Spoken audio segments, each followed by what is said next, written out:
ዝኸበርኩምን ሆብ ሚድያ ዘራ ቻነል ተኸታተልቲ መጀመርያ ሰላምታይ ብምቕዳም ቀፂለ ድማ ኣብ ዝሓለፈ ቅንያት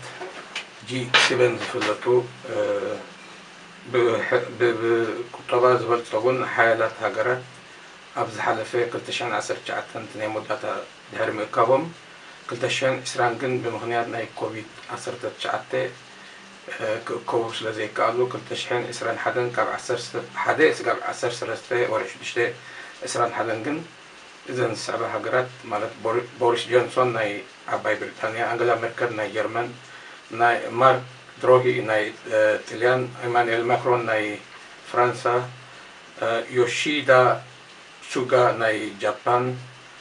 ጃስቲን ትሩዴው ናይ ካናዳ፣ ጆ ባይደን ናይ ሕብራት መንግስታት ኣሜሪካን ከምኡ ድማ 4 ሃገራት ከም ተዓዘብቲ ናይ ኣውስትራልያ፣ ስኮት ማርሽ ናይ ከምኡ ድማ ናይ ማራንድራ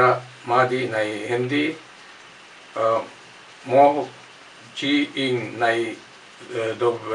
ኮርያ፣ ናይ ደቡብ ኣፍሪካ ድማ ክሪሊ ሮማፎሳ ዝርከብዎም ተዓዘብትን ከምኡ ናይ ሕብረት ኤሮፓ ኡርሱላ ቻርለስ ሚሼል ዝርከብዎም ተኣኪቦም ነይሮም። እቲ ኣብቲ ኣኼባ ብዛዕባ ናይ ኣብ ዓለምና ዘሎ ናይ እዚ ናይ ኮቪድ-19 ከምኡ ድማ ናይ ክሊማ ምቅያር ናይ ሙቐት ዝምልከትን ካልእ 7 ነጥብታት ኣተኪሮም ተዘርቲዮም ነይሮም። እቲ ዝለዓለ ትኩረት ዝሃብዎ ግን ኣብዚ ናይ ኢትዮጵያ ዘሎ ሰሜን ማለት ናይ ክልል ትግራይ ዘሎ ሰብኣዊ ቅልውላው ንሕና ቀልጢፍና ምትእትታው ክንገብር ኣለና። ንሕና እንተ ኣብዚ ግዜ እዚ ሕጂ እቲ ግዜ ኣቲና ሓደ ነገር እንተዘይገርና ሰብኣዊ ህልቂት ወይ ድማ ዝኸፍአ ነገር ክበፅሕ እዩ ዝብል ነይሩ። ተመሳሳሊ እዚ ጉባኤ እዚ እንዳተኻየደ ከሎ ብመንገዲ ኣየርላንድ ዝተሓተተ ኣብ ናይ ባይቶ ፀጥታ ሕቡራት መንግስታት ጉባኤ የካይዱ ነይሮም። እንግሊዝ እውን ነዚ ትድግፎ እንተኾነ ግን ኣብ እዚ ትኩረት እዚ ብናይ ክልል ትግራይ እዚ ኣብ ሰሜን ኢትዮጵያ ዘሎ ቅልውላው ሰብኣዊ ቅልውላው ንዑ ኣተኪሮም እዮም ዘተ ጀሚሮም ነይሮም። እንተኾነ ግን እቲ ዘተ ኣብ ፍረ ከይበፅሐ ብቪቶ ናይ ቻይናን ሩስያን ኣብ ምንም ድምዳሜ ክበፅሕ እዚ ንሻድሻይ ግዜ ዝተገብረ እዩ ነይሩ ማለት እዩ ብዛዕባ እዚ ጉዳይ እዚ ኣተኪሩ። ቀፂሉ ሕብረት ኤሮፓን ኣሜሪካኑን ኣብዚ ጉዳይ ኣተኪሮም እዚ ቅድሚ እዚ ናይ G7 ዝተኣከብሉ እዋን ዝርርብ ገይሮም ነይሮም ተመሳሳሊ ኩነታት። እንተኾነ ግን እዚ እውን ምዚ ዘሎ ማለት ብሕብረት ይሰርሑ ከም ዘለዉ እዚ ኣብ ኢትዮጵያ ዘሎ ኣብ ክልል ትግራይ ተፈጢሩ ዘሎ ቅልውላው ሰብኣዊ ሽግራትን ናይ መሰል ወዲሰብን ናይ ምድፋር ደቂ ኣንስትዮን ከምኡ ድማ ናይ ረድኤት እቲ ኣክሰስ ሙሉእ ዝኾነ ኩሉ ትግራይ ነቶም ተፈናቒሎም ዘለውን ከምኡ ድማ ኣብ ሽግር ዘለውን ረድኤት ክንብፅሕ ኣይከኣልናን ዝብል እዩ እቲ ቀንዲ ኣትኩሮ ገይሮም ዘለዉ። ተመሳሳሊ ኩነታ እውን ካናዳ ኣብዚ ጉዳይ እዚ እገዳ ንክትገብር ኣብ ልዕሊ ኢትዮጵያ ይኹን ኣብ ኤርትራ ተሓቲታ እንተኾነ ግን ንሳ እገዳ ከም ዘይትወስድ ንዝኾነ ይኹን ነገር ትወስዶ ስጉምቲ ድሕሪ መፅናዕትን ትጨበጠ ነገር ምዃኑ ክትሕብር ከላ ኣብዚ ዝካየድ ዘሎ ናይ ኣብ ክልል ትግራይ ተፈፂሙ ንዝበሃል ወንጀላትን ገበናትን ተፃሪ ናይ ሕብራት መንግስታት ናይ ሰብኣዊ መሰል ተጣበቅትን ናይ ኢትዮጵያ ናይ ሰብኣዊ መሰል ተጣበቅትን ናይ ኣፍሪካ ሕብረት ናይ ሰብኣዊ መሰል ተጣበቅትን ኩሎም ብሓባር ነዚ ንኸፃርዩ ይሰርሑ ስለ ዘለዉ ኣብዚ ኣብ ምፅራይ ኣብ ዝካየድ ግን ካናዳ ናይ ገንዘባዊ ደገፍ ክትገብር ምዃና ሓቢራ ኣላ። እንተኾነ ግን ኣብቲ ናይ እገዳ ከም ዘይትሕወስ ምስ ኣሜሪካን ሕብረት ኤሮፓን እሞ እዚ ከምዚ ኢሉ ከሎ እቲ ኩነታት ሓደ ዳንኤል ኣሽመለሽ ተባሃለ ትግራዋይ ኣክቲቪስት ካብ ኣሜሪካ ናብ ክልል ትግራይ ረድኤት ንኸብፅሕ ከይዱ ነይሩ። ስለዚ እቲ ኣቐዲምና ቅድሚ ሕጂና ንሓንቲ ኣብ ልዕሊ ወታደራት ኤርትራ ንዝበሃል ቀፃሊ ዘመተታት ኣብ ናይ ማሕበራዊ ሚድያታት ዝሕብር ቪድዮ ሰሪሐ ነይረ። እንተኾነ ግን እዚ ሓውና ሕጂ ኣክቲቪስትን ናይ ኣብ ትግራይ ከይዱ ረድኤት ከብፅሕ ከሎ ነቲ ንሱ ባዕሉ ተዓዘቦ ኣብ መሬት ዝሕብር ኣብ ናይ የነታ ቀሪቡ ስፍሕ ዝበለ መግለፂ ይበሎ እዚ ባዕልኻትኩም ኣትኩም ኣብቲ ናይ ዳታ ንሱ ዝሃቦ ናይ 34 ደቂቕ ክትዕዘብዎ ትኽእሉ ኢኹም ብሕፅር ዝበለ ግን ኣነ ካብኡ ቁርብ ቁርፅ ኣቢለ እቲ ናቱ ዝበሎ ስለዚ እዚ ኣብ ትግራይ ዝካየድ ዘሎ ኣብ ልዕሊ ህዝብን ደቂ ኣንስትዮን ኣዴታትን ዓመፅ ይኹን ቅትለት ትግራዋይ ብትግራዋይ እሞ ነዚ ከዓ ፈፀምቲ ህወሓት ምዃኖም ንሱ ቃል ብቃል ዝበሎ ኣባህል ኣሎንቲ ኩናት ድማ እቲ እገዳ ኣብ ልዕሊ ኢትዮጵያ ኣሜሪካ ይኹን ሕብረት ኤውሮፓ ዋላ G7 ይገብሩ ኣለዉ ንዝተባሃለ ድማ እዚ ስዒልካ መሰረት ዘይብሉ ሓቂ ዘይብሉ ነገራት እዩ ምክንያቱ ኣብ መቐለ ኮይኖም እቲ ኣብ ትግራይ ዝካየድ ዘሎ ኦፕሬሽን ዝመርሕዎ ሲአይኤን ኢንተርፖልን ምስቲ ናይ ፌደራል መንግስትን ናይ ብልፅግናን ሓቢሮም ብሓንሳብ ብሕብረት ነቲ ኩነታት ይመርሕዎ ከም ዘለዎን ትግራይ ከመይ ጌራ ክትመሓደር ከም ዘላን ብስምምዕ ይገብሮ ከም ዘለውን ቃል ብቃሉ ንሱ ዝሓበር ኣሎ እዚ ምናልባት ካብ ቃሎም ክትሰምዖ ካብቲ ቪድዮ ገለ ክፋላት ወሲደ ከስማዓኩም እየ እሞ እቲ ኣብ ልዕሊ ወታደራት ፌደራል ናይ ወታደራት ኢትዮጵያን ከምኡ ድማ ናይ ኣምሓራ ሚሊሻ ሓይልን ናይ ወታደራዊ ኤርትራን ይፍፅሙ ኣለዉ ወንጀላት ገበን ዝበሃል እውን ነዚ ኣመልኪቱ እውን እወ በዚኣቶም ተፈፀመ ክህሉ ይኽእል እዩ እንተኾነ ግን እቲ ሕጂ ቅድሚ እቲ ኩናት ኣብ ትግራይ ሰላም ነይሩ ድሕሪ እቲ ኩናት ግን በዚ ተጠቕሰ ወታደራት ናይ ኢትዮጵያ ይኹን ናይ ኤርትራ ወይ ናይ ኣምሓራ ሚሊሻ ሓይሊ ዝተፈፀመ ነገራት ክህሉ ይኽእል እዚ ሕጂ ግን ቅትለት ይኹን ኣብ ልዕሊ እቲ ትግራዋት ዓመፅ ኮታስ ኩሉ እቲ ናይ ሰብኣዊ ምግሃዝ ዝፍፀም ዘሎ ግን ትግራዎት ብዋሓት ምዃኑ ስለዚ ዝፍፀም ዘሎ ኣብ ትግራይ ኣብ ልዕሊ ትግራዎት ብትግራዎት ምዃኑ ዝሕብር ዝሃቦ ብዓይኑ እዚ ኣብ ወፃኢ ኮይኖም ኣክቲቪስቲ እዚ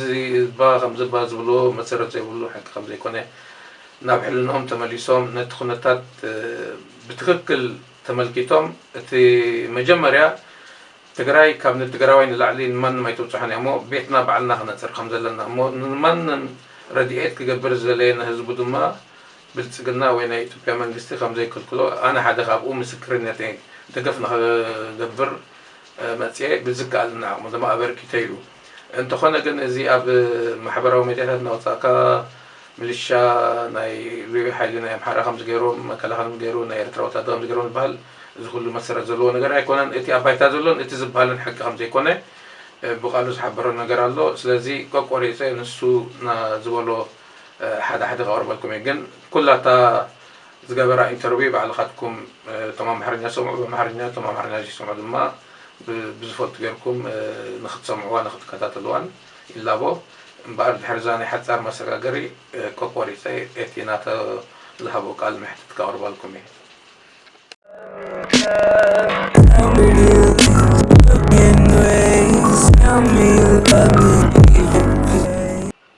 ትግራዊ ለትግራዊ ነው እየተገዳደለ ያለው አማራ አይደለም ትግራይ እየገደለ ያለው ወይ ትግራይን አይደለም አማራ እየገደለ ትግራዋይ ለትግራዊ ነው እርስ በርስ እየተገዳደለ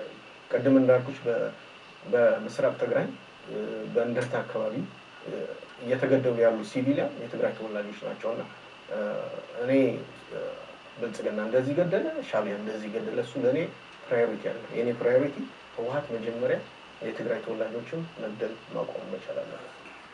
ተመልሰ መጥያለሁ እምበኣር ቀፂለ ምዚ ናይ G7 ኣብ ዝተኮረሉ ኣጀንዳ ብዛዕባ ኣብ ክልል ትግራይ እቲ ግዜ ሕጂ እዩ ህልቂት ከይበፅሐ ወይ ዓብይ ዝኾነ ወንጀል ወይ እውን እቲ ኣብኡ ዘሎ ናይ ደቂ ሰባት ምዝንባልን እቲ ናይ ሂማኒታርያን ናይ ሰብኣዊ ረድኤት ኣብ ኩሉ ቦታ ከምቲ ንሕና ንደልዮ ክበፅሕ ኣይከኣለን ካብ ዝብል ዓብይ ኣትኩሮ ገይሮም ናብቲ ቦታ ናይ ምትእትታው ዘለዎም ማለት እቲ ኣጀንዳኦም እሱ እዩ ናብኡ ምትእታው ብቀጥታ ምትእታው ይደልዮም ዘሎ ምክንያቱ እዝን እቲ ኣብዚ ዝሓለፈ ቅንያት እዚ ኣኼባ እዚ ካብ ዕለት 11 ክሳብ 13 ጁኒ ነይሩ ቅድሚ 2 መዓልቲ እውን ኣብ ባይቶ ፀጥታ ሕብራት መንግስታት ብኣይርላንድ ዝተሓተተ እቲ ግዜ ሕጂ እዩ ስለዚ ዓብይ ዕንወት ወይ ዓብይ ዝኾነ ዘርኢ ናይ ምጥፋእ ኣብ ክልል ትግራይ ከይበፅሐ ቀጥታ ምትእታው ክንገብር ኣለና ዝብል መንገዲ ኣጀንዳ ንክዘራርቡ ኮይኖም ነዚ እውን እንግሊዝ ብተዘዋወርቲ ትድግፎ እንተኾነ ግን ከምቲ ኣቅድም ኣቢለ ተቐስኮ ብቪቶ ናይ ቻይናን ናይ ሩስያን እዚ ናብ ኣጀንዳ ከይቀረበ ናብ ኣብ ከሎ ከም ዝበርዓነ ስለዚ እቲ ናይ ሕብረት ኤሮፓን ከምኡ ድማ ናይ ሕብረት መንግስታት ኣሜሪካን እውን ተመሳሳሊ ከምቲ ኣቅዲሞም ዝወሰድዎ ልዕሊ ሓለፍቲ ናይ ኤርትራን ናይ ኢትዮጵያን ናይ ኣምሓራ ፍሉይ ሓይሊ ሚሊሻን ከምኡ ድማ ናይ ህወሓትን ሰበስልጣን ሕጂውን ብመንገዲ ካናዳ እውን ተመሳሳሊ ስጉምቲ ንክውሰድ ሓቲታ ካናዳ ብዘይ መፅናዕትን ብዘይ ርጉእ ዝኾነ ነገር ብሃንደበት ንወስዶ ስጉምቲ የለን ብዝብል ነዚ ነታት እዚ ከምዘይረኣሙን ከምዘይደግፉን ብሩህ ካብቲ መግለፂታቶም ሞቲ ኣብ ክልል ትግራይ ዝካየድ ዘሎ ሽግራት ኣብ ልዕሊ ህዝቢ ብጣዕሚ ናይ ምዝንባልን ናይ ካብ ናይ ረድኤት ብኣግኡ ዘይምብፃሕን ምስቲ ዝካየድ ዘሎ ኩናት ኣሸጋሪ ዝኾነ ኩነታት ተፈጥሮ ዝኮን ዘሎ እዚ ብሩህ ኩሉ ዝፈልጦ ሓቂ እንተኾነ ግን ብኸመይ ክፍታሕ ንዝብል ኣነ እኳ ከም በዓል ነዚ ኮንኩን ኣብ ዘለኒ ናይ ገዛ ርእሰይ ሓሳባት እየ ዘል እቲ ብወፃኢ ዘለው ናይ ኣብ ማሕበራዊ ሚድያታት ብኩሉ ወገናት ዝግበር ዘሎ ናይ ፕሮፓጋንዳታት ሃልኪ ካብ ሓቂ ወይ መሰረት ዘይብሉ ግን ዝሓዝነካ እዩ ማቱ እዚ ዝወፅእ ዘሎ ዘረባታት ዓለም ሙሉእ ሰምዖ ህፃውንቲ ከይተረፈ ኣብ ልዕሊ እቲ ህዝቢ ህዝብታት ናይቲ ከባብን ከትርፎ ዝኽእል ንመፃኢ ግዜ ሕማቕ ሳዕቤን ከም ዘሎ ክንርዳእ ካብ ዘይምኽኣልና ንኣብነት ኣብ ድሕሪ ኣቢለ ክገልፆ እየ ኣብ ሓደ ሓደ ጎረቤትና ይኹን ኣሕዋትና ወይ ህፃናት ቆልዑት እዚ ካብ ኣብ ሚድያ ዝሰምዖ ኣብ እምሮኦም ሰሪፅሎም ዘሎ እቲ ሽግር ብዛዕባኡ ንክሓስቡ ናብ ህፃናት ከይተረፈ እናሰጋግሮ ከም ዘለና ንርዳእ የለና ቀፂሉ ግን እቲ ኣብ ባይታ ናይ ወታደራዊ ኤርትራ ይኹን ካልኦት ይፈፂሞም ዝበሃል ግፍዒ ቀፂለ በዚ ናይ ነታት ተገብረ ሓደ መግለፂ ኢንተርቪው ኣሎ ንዕኡ ሌላ የውጭ መንግስታትን በተመለከተ በዚሁ አጋጣሚ አንድ መልእክት ብዙም ወደ ጠለቅ ብዬ መግባት አልፈልግም፣ ግን አንድ አጭር መልእክት ማስተላለፈው ግን በአሁኑ ሰዓት የውጭ መንግስታት የኢትዮጵያ መንግስት ላይ ሳንክሽን አደረጉ ወይም የኢትዮጵያ መንግስት ላይ እንደዚህ ያደረጉ የሚባለው ነገር ውሸት ነው። መቀሌ እንደገባሁ ያገኘሁት መጀመሪያ የሲአይኤ ወኪል በመቀሌ የሚገኝ አንደኛ፣ ሁለተኛ ኢንተርፖል በፖሊስ የሚመራው እነዚህ በሙሉ ከብልጽግና ጋር መቀሌ ቁጭ ብለው ነው የሚሰሩት። ትግራይ እንዴት ማስተዳደር እንዳለባቸው፣ መፍትሄ እንዴት መገኘት እንዳለባቸው፣ ከዛም አልፎ አንዳንድ ኦፕሬሽኖች ሲደረጉ ይህን ሁሉ የሚመራው ተቀጥሮ የሚሰራ ሲአይኤ እና ኢንተርፖል ተቀጥሮ የሚሰራ የውጭ ዜጋ ነው። ስለዚህ የአሜሪካ መንግስት በኢትዮጵያ ላይ ተጽዕኖ አደረገም አላደረገም የሚመጣ ነገር የለም። የአሜሪካ መንግስት ቁጭ ብሎ ከጊዜያዊ አስተዳደሩ ጋር እየሰራ ነው። እኔ ይሄን በአይኔ ያየሁ ቁጭ ብዬ እዛ ፕላኔት ሆቴል ብልጽግናን ወይም ደግሞ አሁን ሀገሪቷን የሚገዛውን መንግስት እያገዙ ነው ያሉት ነው ያለው። ፕራክቲካሊ ያየሁት ነው መቀሌ ውስጥ ሲአይኤ እና ኢንተርፖል መቀሌ ውስጥ ቁጭ ብሎ ሁሉንም ኦፕሬሽን የሚመራው እሱ ነው። ስለዚህ የአሜሪካ መንግስት በኢትዮጵያ መንግስት ላይ ሳንክሽን አደረገ፣ G7 እንደዚህ ያደረገ የሚባለው በሙሉ ውሸት ነው። የትግራይ ዲያስፖራ አሁን እውነት መስሎት በዶክተር አብይ ጋር እንደዚህ ሳንክሽን ተደረገ ምናምን በሙሉ ውሸት ነው እና እኔ በአይኔ ያየሁት ስመለስ ከመቀሌ አዲስ አበባ ስመለስ አጠገብ የነበሩ አሜሪካኖች ናቸው ባለና ከእነሱ ጋር እያወራሁ ነው የመጣሁት እና እንዴ ይህ ነገር እንዴት ነው ግን ያው አሜሪካ ሲሄድ ደግሞ ስመለስ ደግሞ በደንብ እንትን እለዋለሁ እና በዚሁ አጋጣሚ ይሄን መርዶን በለው ኢንፎርሜሽን ይሄን በዚሁ አጋጣሚ ናሰር ከምዚ ኣቕዲምኩም ክትሰምዑ ፅናዕኩም ካብ ሓደ ትግራዋይ ካብ ወፃኢ ኣሜሪካ ሃገር ዝመፀ ኣክቲቪስት እሞ ረድኤት ኣብ ትግራይ ናብ ክልል ትግራይ ንምብፃሕ ተንቀሳቂሱ ኣብ መቐለ ኣብ ኩሉ እቲ ገጠራት ዘሎ ተንቀሳቂሱ ሰባት ሓቲቱ ዝተፈላለየ ንሱ መቅረቡን ቤተሰቡን ካልኦትን እቲ ኣብ ባይታ ዘሎ ሓቂ እንታይ ከም ዝመስል ዳርጋታ ኣብነታ ዘላ ምልእቲ እታ ኢንተርቪው ምስ ዝገበራ ተከታተሎ ፅቡቅ ዝሓሸ እዩ። ምክንያቱ እቲ ሓቂ ኣብ መሬት ዘሎ እቲ ኣብ ናይ ወፃኢ ኣክቲቪስት ኢና ወይ ንሕና ተሓለቕቲ ኢና ናይ ህዝቢ እዚ ዝብልዎ ናይ ፕሮፓጋንዳ ካብ ዘይኮንስ እቲ ሓቂ ኣብ መሬት ዘሎ ካሊእ ምዃኑ እቲ ዝበሃልን እቲ ኣብ መሬት ዘሎ ሓቂ በበይኑ ምዃኑ ቀፂሉ እሱ ከም ዝበሎ እቲ ኣብ ኣሜሪካን ካልኦት ምዕራባውን ተወሲዱ ዝበሃል ዘሎ ናይ ገዳ ኣብ ልዕሊ ሓለፍቲ ሓቂ ከም ዘይኮነ ኣብ ውሽጢ መቐለ ኮይኖም ነቲ ኦፐሬሽን ዝመርሕዎ ናይ ኢንተርፖልን ናይ ሲአይኤን ምስ ናይ ብልፅግና ናይ መከላኸሊ ኮይኖም ከም ዝኾኑ ኣብ ወቅቱ ሓበሬታ ሓቢሩ ኣሎ ቀፂሉ እቲ ዘሕዝን እቲ ናይ ኤርትራ ወታደራት ወይ ናይ መከላኸሊ ወይ ናይ ምሻ ሓይሊ ዘይኮነስ ዝደፍሩ ዝቐትሉ ዘለዉ ኣብቲ ትግራይ ዝካየድ ዘሎ ኩናት ትግራዋይ ብትግራዋይ ስለዚ ህወሓት እዮም እቶም ቀንዲ ናይዚ ኣብዚ ክልል ትግራይ ዝካየድ ዘሎ ኩሉ ወንጀልን ጥፍኣትን ዳርጋ ክብል ብሕጂ ብዝኽብል ከሎ ንሱ ከምቲ ኣባሃሉ ብወታደራት ኤርትራ ወይ ናይ መከላኸሊ ወይ ናይ ምልሻ ሓይሊ ፍሉይ ሓይሊ ዝተፈፀሙ ጉድለታት የለውን ማለት ኣይኮነን ግን ብቐንዱ እቲ ጉዳይ ዝፍፀም ዘሎ ቅትለትን መፈራርሕን ኣብ ልዕሊ ኣዴታት ትግራዎት ደቀን እንተዘይበን ተሳትፎ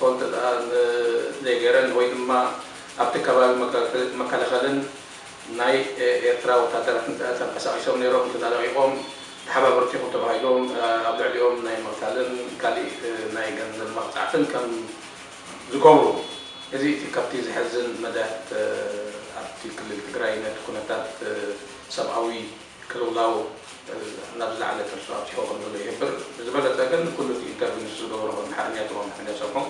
ንክትሰምዕዎን ንክትከታተልዎን እንዳዓደምኩ እቲ ዝሕዝን ግን ኣነ ነፍሲ ወከፍ ሰብ ካብ ኩሉ ወገናት እቶም ኣብ ሚድያ ወፂኦም ኣብ ልዕሊ እዚ ከም ዝኮይኑ ኣብ ዝኮኑ መሰረት ዘይብሉ ሓቂ ተዛረቡ ኣነ ካብቲ ዝተዓዘብኮ ከም ሎማዓንቲ ሰሙ ዝገብር ዝሓለፈ ቀዳም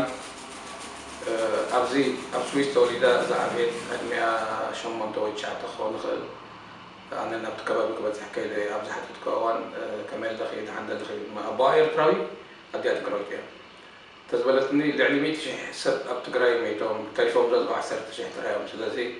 በዚ ኣዴ እውን ስልኪ ደው ኢላ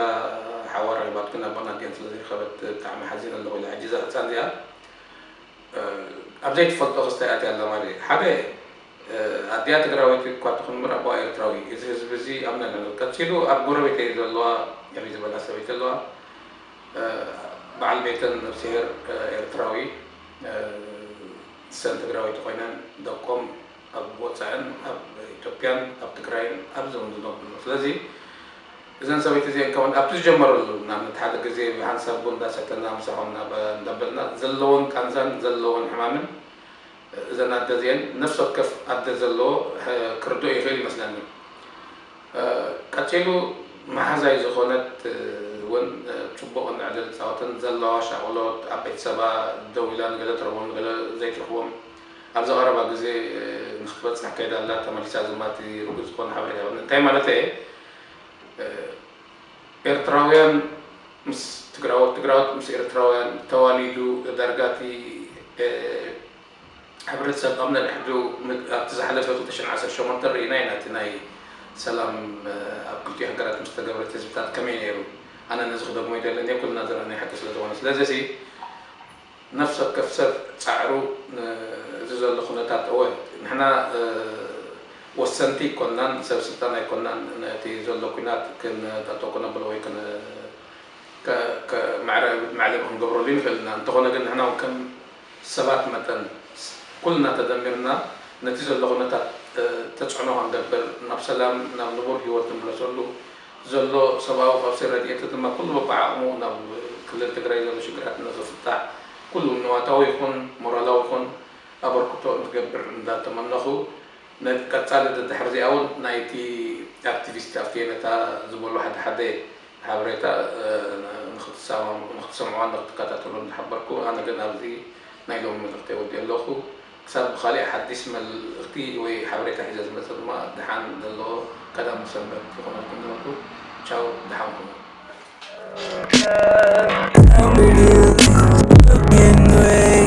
Tell me you love me